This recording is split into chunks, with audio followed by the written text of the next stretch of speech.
Welcome to the THN Action Show presented by BetMGM. I am Mike Stevens. This is Rachel Dory. Rachel, we have 11 games on the schedule tonight. Let's get going.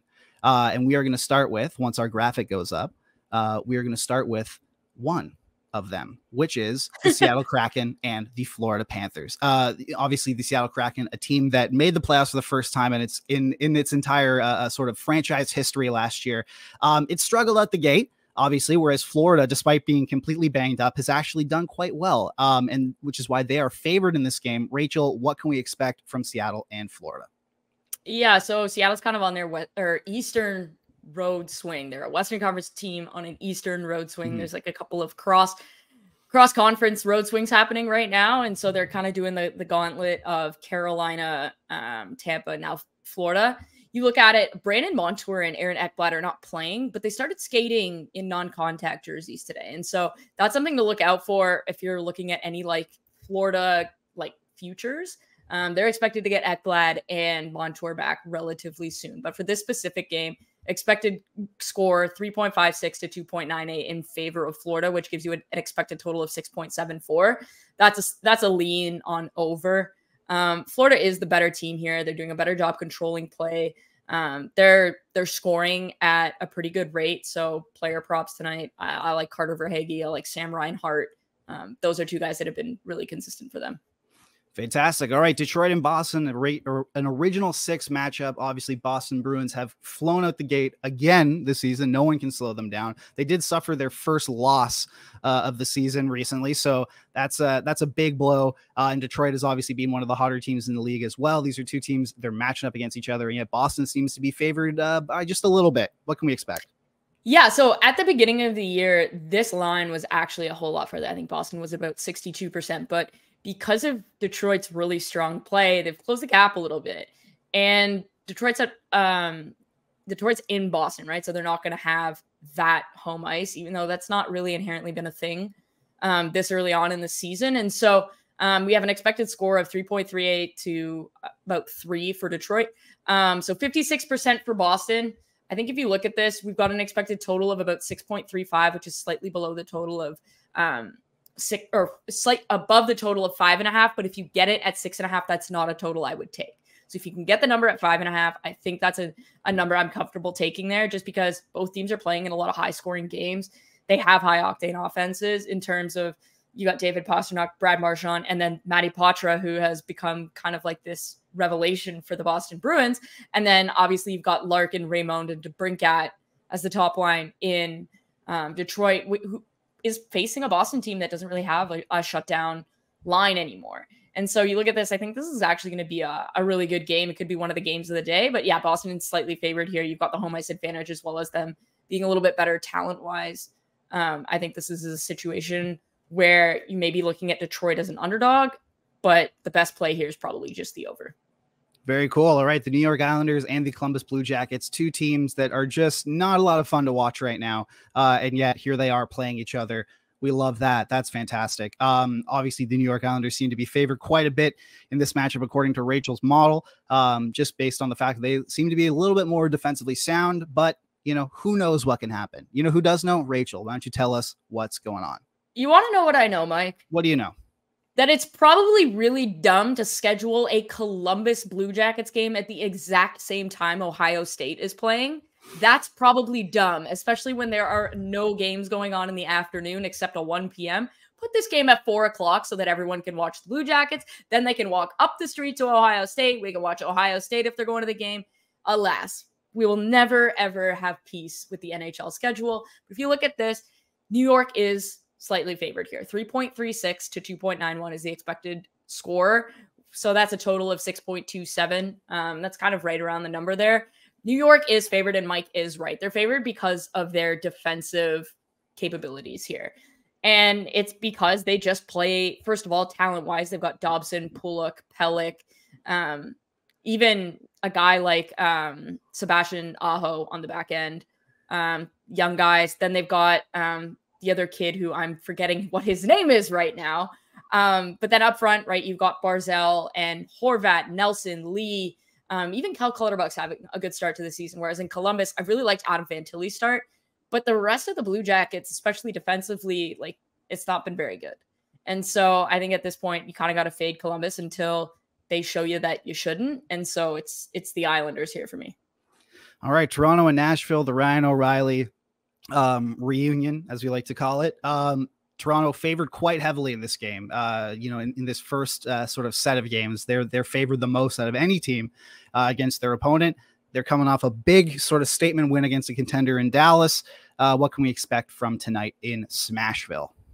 I think this is going to be a bit of a slugfest. We have the expected score at 3.62 to 2.81. If you look at it, we don't know who's starting for Toronto yet, but we do know it's UC Saros for Nashville. So regardless of which Toronto goalie starts, it is an inherent advantage for Nashville. Obviously, if Joseph Woll starts, it's not as big of an advantage. But if we've got Saros versus Samsonov, look out for that, because Saros is miles better. He was a Vezina runner-up. He's absolutely fantastic. I do believe Samsonov is going to get the start. And so that's a scenario where he's obviously not playing well. I think there's some significant value here on Nashville's money line, as well as the over here at 6.43. If you can get it at over 6, stay away from 6.5. But if you can get it at over 6, I think that's probably a good spot. Toronto's obviously significantly more talented than Nashville. But if you look at it on the whole, you just cannot. How many games has Saros stolen for the Preds? And you just cannot ignore the fact that Samsonov, if he plays, has been just awful to start the year. Yeah, look, this could be a big rebound game for him, or it could be tough. Yeah. All right. I think also you look at it, and William Nylander and John Tavares have had 7-game point streaks that they're on right now. So if you're looking for guys to stay hot, those are guys. Philip Forsberg over 3.5 shots. He is really the only guy up front that's generating any level of volume shooting. And so that's a scenario where I think those are a couple of bets that you can feel pretty comfortable with. Very cool. All right. An all-Canadian matchup here in the Winnipeg Jets, Montreal Canadiens. Montreal, for another year, is just supremely injured. Winnipeg, a team that is supremely mid. Now they're facing off against each other on Hockey Night in Canada. What can we expect? Well, you can expect a lot of goals, because we've got Laurent Brossoit and I believe Jake Allen playing. And those are guys that give up goals. It's not Connor Hellebuck, that's for sure. And so we've got 3.30 for Winnipeg versus 3 for Montreal. So it's about 6.3 for the total. I think this is probably going to go a little bit higher. When I ran this model, I expected Hellebuck to be starting. I think that's probably almost a half a goal in value with Brossoit starting. So if you look at it, Winnipeg is favored. Winnipeg should win. Cole Caulfield's got 2 overtime winners this week. And so he's feeling himself. He's red hot. That's a guy you look out for. Nikolai Ehlers has looked really good for Winnipeg. And then the other guy who's kind of picked up on last season is Josh Morrissey. I like him to get a point tonight. I think somebody that quarterbacks their power play. He facilitates the puck really well. And is a guy that's in a really great spot here against Montreal, who, you know what, they're giving up their fair share of goals. All right. Well, if you're looking to watch Shane Pinto play hockey on Saturday night, sadly, he will not be doing so in the Ottawa versus Pittsburgh Penguins game. They're two teams that, have huge, I would say, expectations surrounding them. And it's going to be quite the slugfest, as we like to say here. This is also a very razor thin margin based on Rachel's model. Rachel, is this as even as it seems to be? I think it is. You look at Ottawa, their back end's absolutely decimated. No Thomas Chabot for a month to 6 weeks, no Artem Zub, no Eric Brandstrom. So now you've got Jake Sanderson and Jacob Chikrin. So I like both of their shot props right off the bat, because Ottawa does like to shoot from the blue line to get the puck into kind of Brady Tkachuk at the net front, especially on the power play. So I think they're going to pick up those minutes, because you're certainly not playing Tyler Klevin or Travis Hamonic on the power play. At least you shouldn't be. So I look at that. I think that's a great opportunity for some shot props there. And then on the Pittsburgh side of things, they're coming off of beating Colorado 4-0 in what was a pretty big statement to shut out the Colorado Avalanche. Now, under no circumstances should you be trusting the goaltenders for either team, which is why this is projected to be the highest total of the night at 6.9. These teams always play the most goal-filled, wild, chaotic games for whatever reason.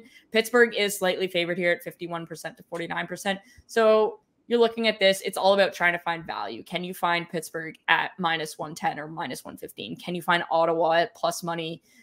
Will Ottawa be able to handle the talent of the Pittsburgh Penguins up front? I love Evgeny Malkin. I think Jake Gensel, he's created a ton of chances and individual expected goals, but they haven't gone in yet. I think tonight may be a situation where Jake Gensel might score.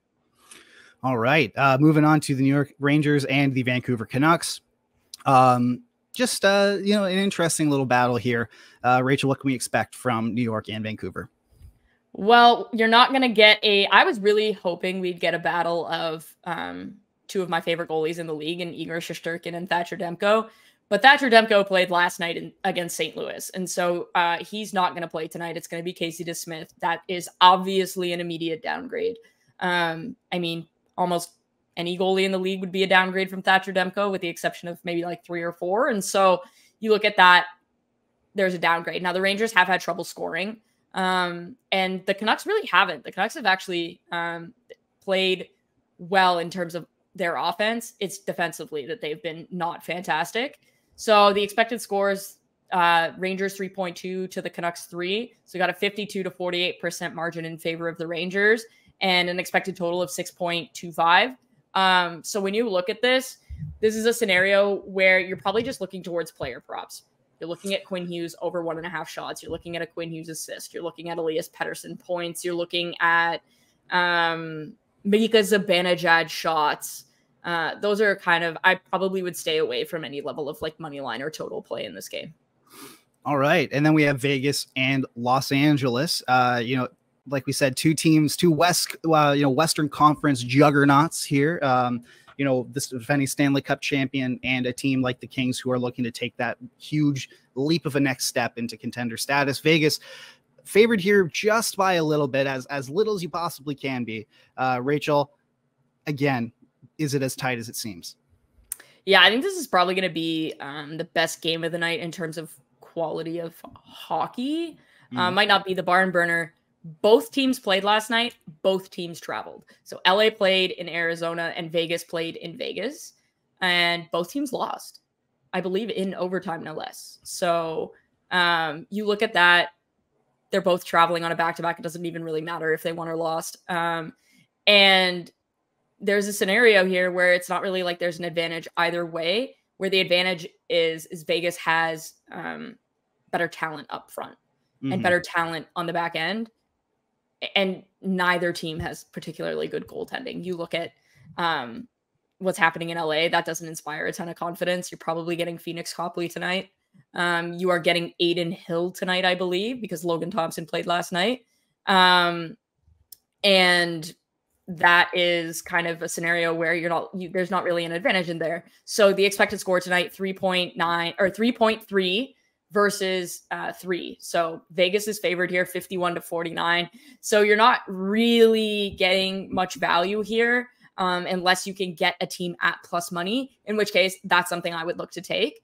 But in terms of shot props, you're looking at guys like Jonathan Marchessault, you're looking at Jack Eichel, you're looking at Kevin Fiala, you're looking at Adrian Kempe.